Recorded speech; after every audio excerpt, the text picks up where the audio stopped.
फिर वो कश्ती पर चढ़कर पार गया और अपने शहर में आया।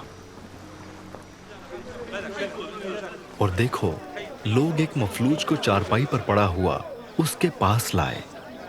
यसू ने उनका ईमान देखकर मफलूज से कहा, बेटा, खातिर जमा रख, तेरे गुनाह मुआफ हुए। और देखो, बाज फकीहों ने अपने दिल में कहा, यह कुफ्र बकता है। यसू ने उनके ख्याल मालूम करके कहा कि तुम क्यों अपने दिलों में बुरे ख्याल लाते हो? आसान क्या है, ये कहना कि तेरे गुनाह मुआफ हुए, या ये कहना कि उठ और चल फिर? लेकिन इसलिए कि तुम जान लो कि इब्ने आदम को जमीन पर गुनाह मुआफ करने का इख्तियार है। उसने मफलूज से कहा, उठ, अपनी चारपाई उठा और अपने घर चला जा। वो उठकर अपने घर चला गया। लोग ये देखकर डर गए और खुदा की तमजीद करने लगे, जिसने आदमियों को ऐसा इख्तियार बख्शा।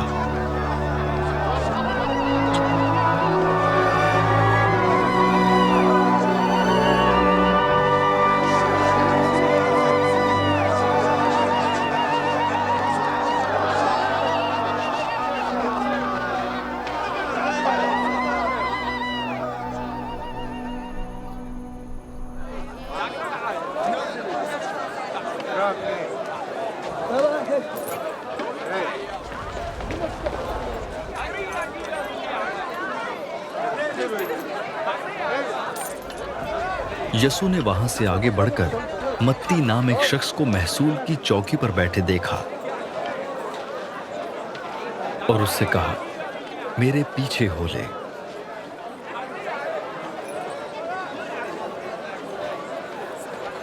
वो उठकर उसके पीछे हो लिया।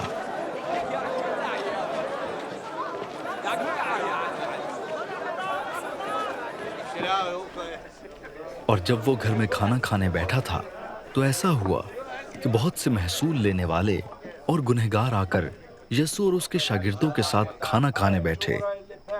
फरीसियों ने ये देखकर उसके शागिर्दों से कहा, तुम्हारा उस्ताद महसूल लेने वालों और गुनहगारों के साथ क्यों खाता है?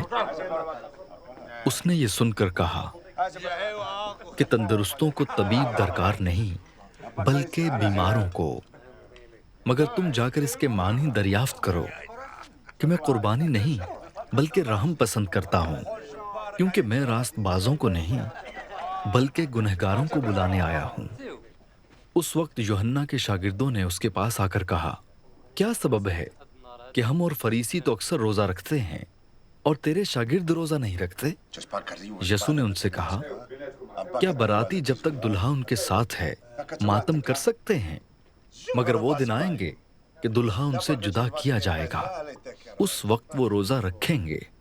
कोरे कपड़े का पैबंद पुरानी पोशाक में कोई नहीं लगाता, क्योंकि वो पैबंद पोशाक में से कुछ खींच लेता है और वो ज्यादा फट जाती है।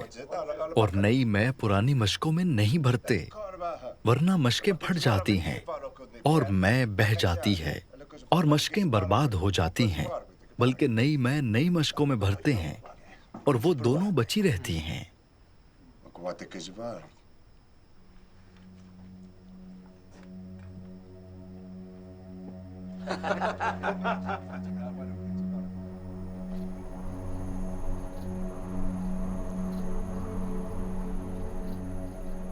वो उनसे ये बातें कह ही रहा था कि देखो, एक सरदार ने आकर उसे सजदा किया और कहा, मेरी बेटी अभी मरी है, लेकिन तू चलकर अपना हाथ उस पर रख तो वो जिंदा हो जाएगी। यसू उठकर अपने शागिर्दों समेत उसके पीछे हो लिया।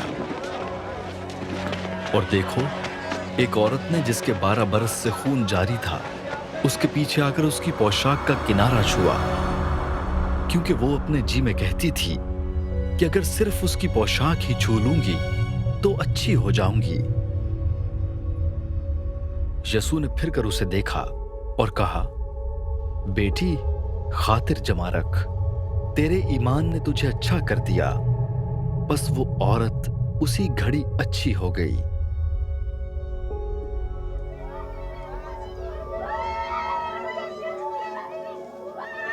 और जब यीशु सरदार के घर में आया और बांसुरी बजाने वालों को और भीड़ को गुल मचाते देखा तो कहा, हट जाओ, क्योंकि लड़की मरी नहीं बल्कि सोती है।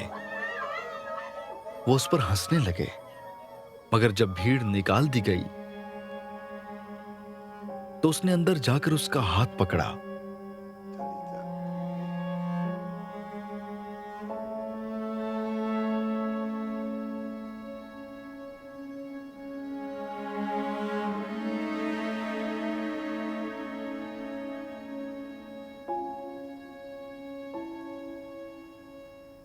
और लड़की उठी।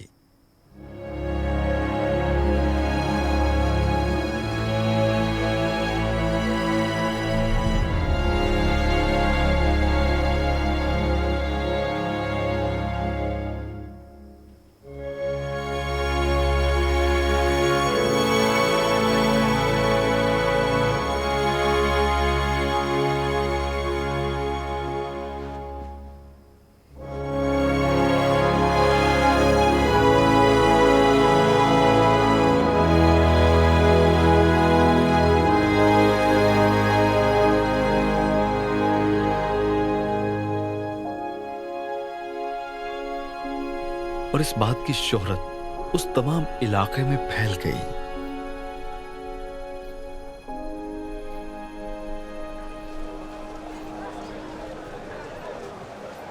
जब यीशु वहां से आगे बढ़ा तो दो अंधे उसके पीछे ये पुकारते हुए चले कि ए इब्ने दाऊद, हम पर रहम कर।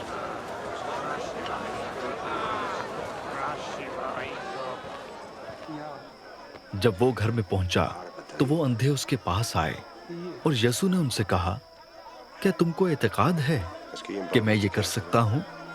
उन्होंने उससे कहा, हाँ खुदावंद। तब उसने उनकी आंखें छूकर कहा, तुम्हारे एतकाद के मुवाफिक तुम्हारे लिए हो। और उनकी आंखें खुल गईं।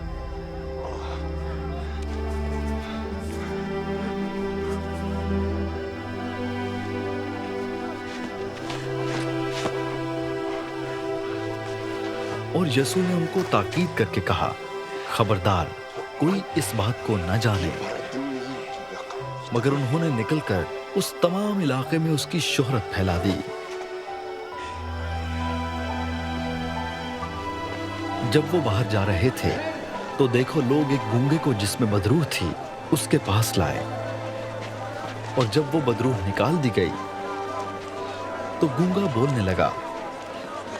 और लोगों ने ताज्जुब करके कहा कि इस्राएल में ऐसा कभी नहीं देखा गया। मगर फरीसियों ने कहा कि ये तो बदरूहों के सरदार की मदद से बदरूहों को निकालता है। और यीशु सब शहरों और गांवों में फिरता रहा और उनके इबादत खानों में तालीम देता और बादशाही की खुशखबरी की मुनादी करता और हर तरह की बीमारी और हर तरह की कमजोरी दूर करता रहा। और जब उसने भीड़ को देखा तो उसको लोगों पर तरस आया, क्योंकि वो उन भेड़ों की मानंद जिनका चरवाहा न हो, खस्ता हाल और परागंधा थे। तब उसने अपने शागिर्दों से कहा कि फसल तो बहुत है लेकिन मजदूर थोड़े हैं। बस फसल के मालिक की मिन्नत करो कि वो अपनी फसल काटने के लिए मजदूर भेज दे।